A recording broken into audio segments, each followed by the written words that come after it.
இன்னும் கொஞ்சம் ஈஸியாக இருக்கும். நம்மளுக்கு யார் ஹெல்ப் பண்ணுறதுக்கு இருக்கா? நம்ம யூடியூப் சேனல் ஸ்டார்ட் பண்ணால் நம்மளே தனியாக தான் கஷ்டப்படணும்.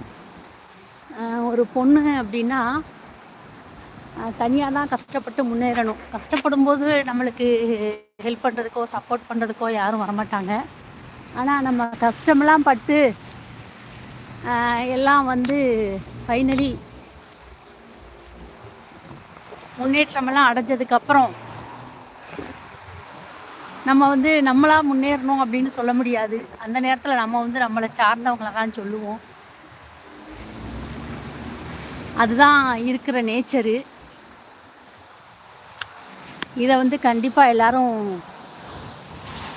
உண்மைன்னு ஏற்றுக்கிட்டு தான் ஆகணும். ஏன்னா கஷ்டப்படுறப்போ யாருக்கு ஒருத்தவங்களுக்கு சப்போர்ட் இல்லாமல் தனியாக கஷ்டப்படுறாங்களோ அவங்களுக்கு வெற்றி அப்படின்னு வந்ததுக்கப்புறம், நான் அன்னைக்கு அந்த சப்போர்ட் பண்ணேன், நான் அன்னைக்கு அந்த ஐடியா சொன்னேன், நான் சொன்னதுனால தான் இவங்க முன்னேறாங்க, நான் தான் அப்படி பண்ணினேன், நான் தான் இப்படி பண்ணினேன்